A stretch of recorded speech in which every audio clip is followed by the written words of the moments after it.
की बात है। लक्ष्मीपुर के जंगल में एक पुरानी झील थी।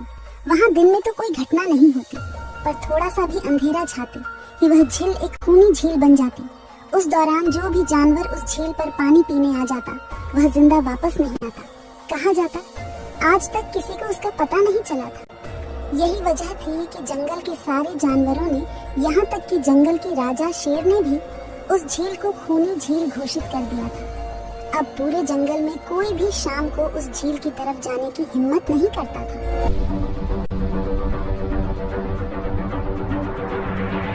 एक दिन उस जंगल में एक बंदर आ जाता है। उसकी और खरगोश की मुलाकात होती है। अरे बंदर भाई, कौन हो तुम? पहले तो तुम्हें इस जंगल में कभी नहीं देखा। खरगोश भाई, आज तक मैं शहर में इंसानों के बीच चिड़ियाघर में था, किसी तरह आजाद होकर आया हूँ। क्या इस जंगल में मेरे रहने के लिए कोई जगह है? हाँ बंदर भाई, ये हम जैसे जानवरों का घर है, इंसानों का चिड़ियाघर नहीं। आओ, मैं तुम्हें पूरी जंगल की सैर करवाता हूँ, सारी जगह के बारे में बताता हूँ। जो जगह पसंद आए वहीं टिक जाना। और खरगोश बंदर को पूरा जंगल घुमाता है। हाथी, जिराफ जैसे कई जानवरों के रहने की जगह ही नहीं। वहाँ के राजा शेर की भी गुफा दिखाता है, पर उस खूनी झील के बारे में ना बताता है और ना उसे वह दिखाने ले जाता है। बंदर वहीं बरगद के एक बड़े से पेड़ को अपने रहने के लिए पसंद कर लेता है। वहाँ रहते हुए अभी उसे 2 दिन ही गुजरते हैं कि तीसरे दिन शाम को घूमता हुआ वह उसी खूनी झील के पास पहुँच जाता है। अरे वाह, कितनी सुंदर झील है। जी तो करता है ठंडे ठंडे पानी में कूद कर नहा लूं, लेकिन सर्दी होने का डर है।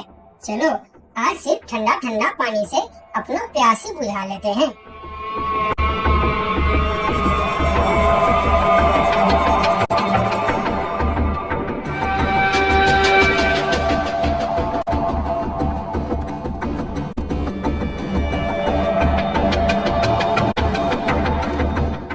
अरे बंदर भाई, तुम इतने डरे हुए क्यों हो? कहाँ से आ रहे हो? झील में पानी पीने गया था और जिंदा वापस आ गए। क्या मतलब? तुम्हें पता नहीं, वह इस जंगल की खूनी झील है। शाम होने पर कोई भी वहाँ जाता है तो जिंदा वापस नहीं आता। उसकी लाश का भी पता नहीं चलता कि वह कहाँ गायब हो जाती है। इसीलिए शाम होते ही कोई भी उस खूनी झील की तरफ नहीं जाता। ये हमारे राजा का आदेश भी है। कमाल है, मुझे तो पता ही नहीं। कैसे पता नहीं? तुम्हें वह खरगोश भाई ने बताया नहीं? लो, खरगोश भाई भी आ गया। अरे खरगोश भाई, आपकी वजह से आज बंदर भाई की जान जाते जाते बची। मेरी वजह से?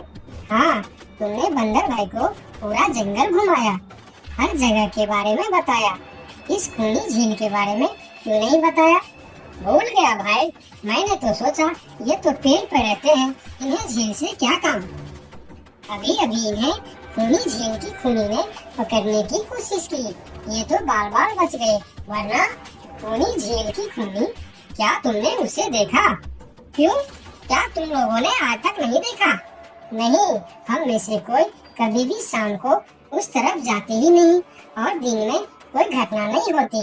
और यह बात वह जाकर शेर के दरबार में सभी को बताता है। उसकी बात सुनकर किसी को भी यकीन नहीं आता है। क्या बात कर रहे हो बंदर?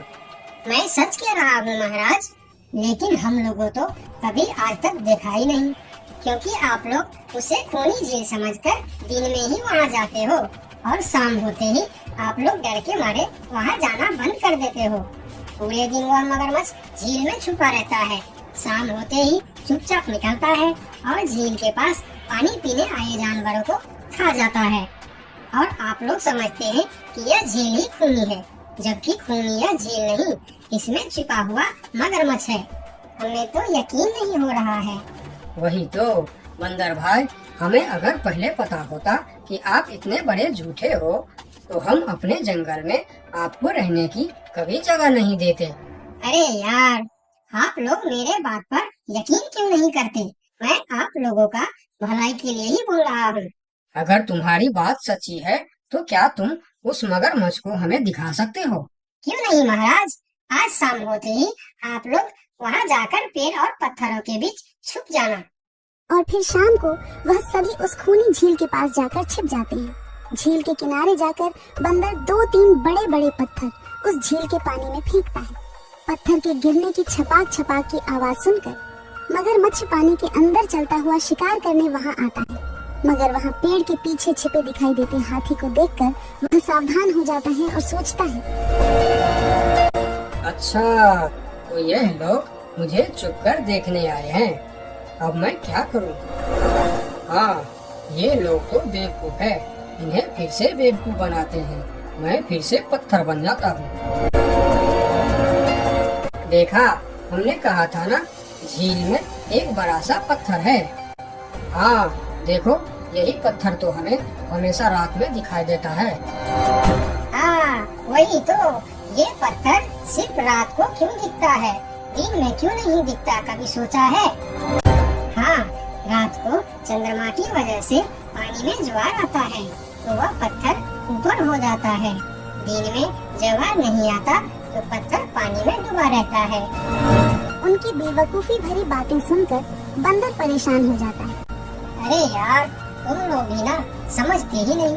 ठीक है, चलो एक काम करते हैं। तुम लोगों को लगता है ना कि वह बड़ा पत्थर, कि वह बड़ा ही मजबूत पत्थर है। अगर यह खुद ही बता दे कि यह एक मजबूत पत्थर है तो मैं भी मान जाऊंगा और अभी गुलाटी मारते हुए झील में छलांग लगा दूंगा और तैरता हुआ इस तरफ से उस तरफ चला जाऊंगा। यह सुनकर मगरमच्छ के मुंह में पानी आ जाता है। लगता है आज बंदर का नरम नरम मांस खाने का मौका मिलेगा। वैसे भी ये सारे जानवर बेवकूफ है। आज तक मुझे पत्थर ही समझते आए हैं। मैं पत्थर हूँ, मैं मजबूत पत्थर हूँ। सुना आप लोगों ने? ये ऐसे आप लोगों को बेवकूफ समझता है। अरे पत्थर भी कभी बोलते हैं क्या? अब सभी की समझ में बंदर की बात आ जाती है। रात भर सभी शेर राजा की गुफा में मीटिंग करते हैं। बंदर सही कह रहा था। यह मगरमच्छ जरूर कहीं दूसरी जगह से हमारे जंगल में आ गया है। लेकिन अब क्या करे? अगर धरती पर होता तो मैं उसे धूल चटा देता था, लेकिन पानी में हमारा शक्ति कम हो जाती है।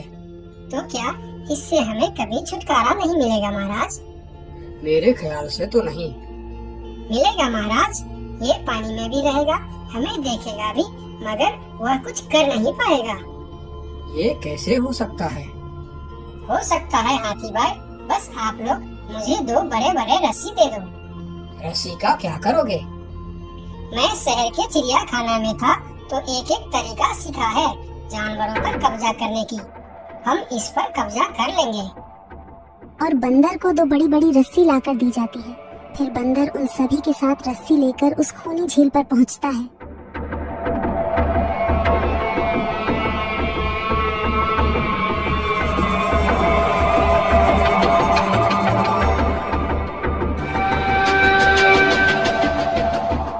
कल तक तो यह बंदर मुझे देखकर भागता था और आज पानी पीने आया है। लगता है ये भी दूसरे जानवरों की तरह मुझे पत्थर समझने लगा है। अभी इसे अपना निवाला बनाता हूँ।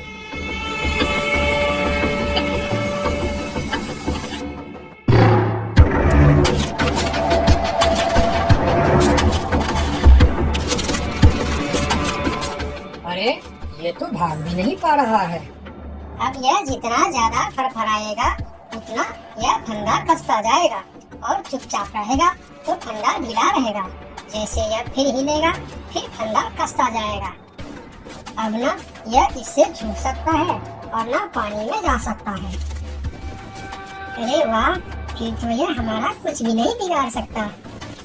अब हम सारे जानवर इस झील में कभी भी पानी पी सकते हैं, कभी भी नहा सकते हैं। अब यह हमारा कुछ भी नहीं बिगाड़ पाएगा। अरे वाह बंदर भाई, मान गए। आपने तो हमारी समस्या ही खत्म कर दी। वरना रात भर हमें प्यासी रहना पड़ता था कि हमें झील में पानी पीने गया और झील ने हमें खा लिया। तो आज हमें एक बात समझ में आई है कि किसी भी अफवाह के चक्कर में हमें अपनी जगह छोड़कर नहीं जाना चाहिए, बल्कि उस अफवाह का समाधान क्या है वह खोजना चाहिए। क्योंकि कोई भी जगह खूनी नहीं होती, उस जगह पर रहने वाला खूनी होता है।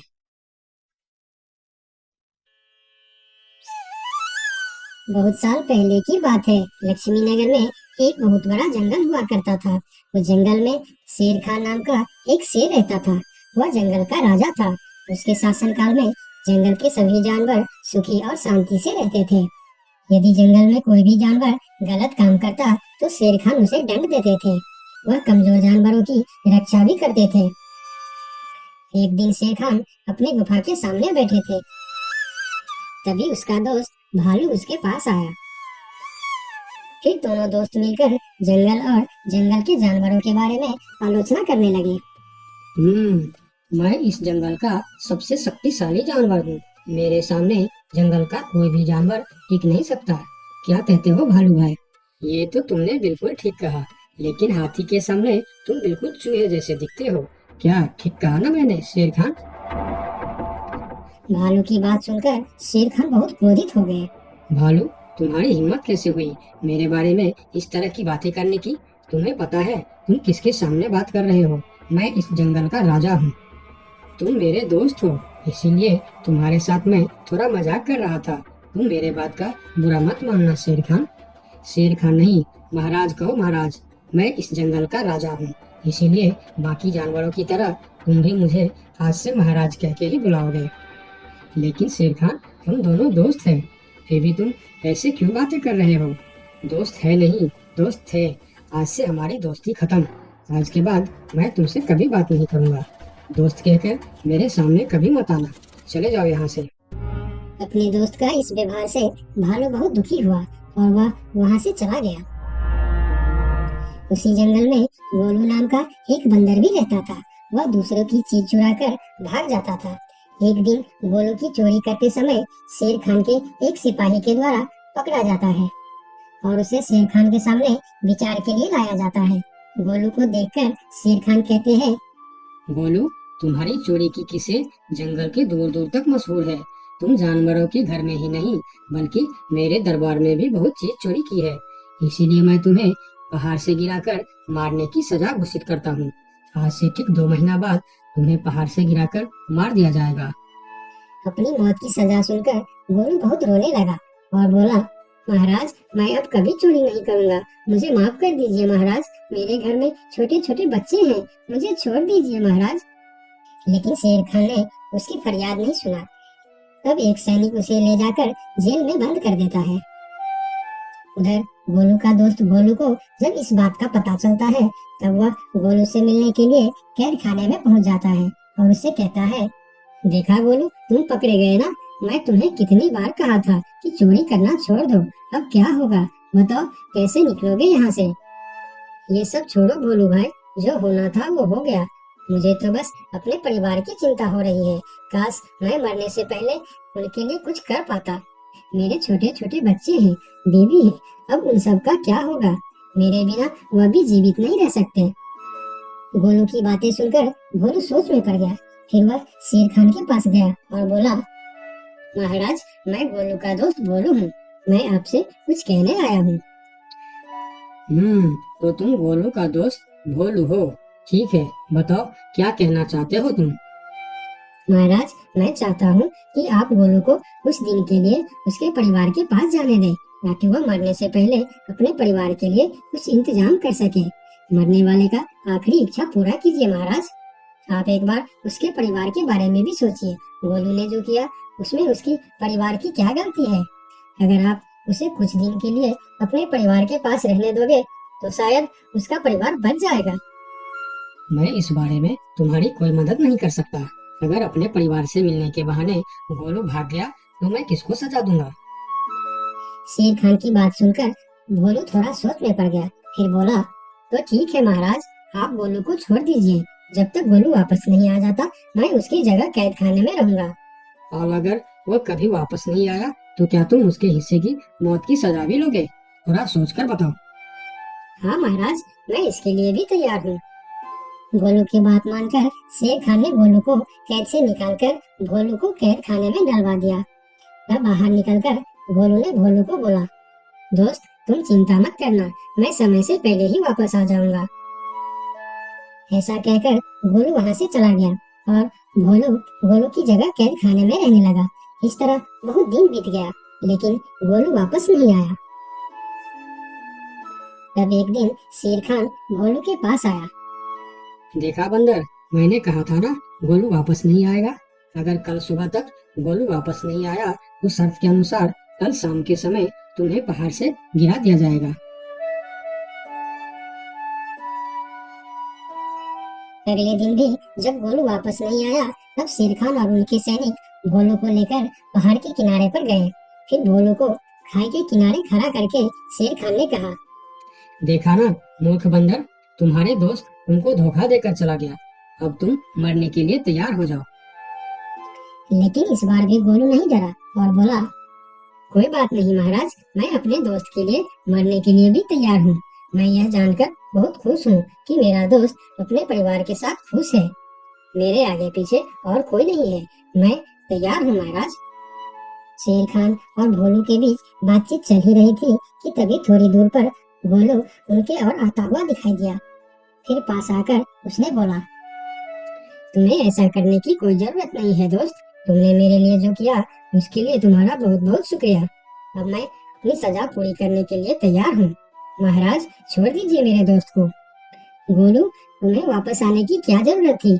मैं यह सजा ले लेता था। तुम्हारे घर में छोटे छोटे बच्चे हैं, बीवी है, उनका क्या होगा?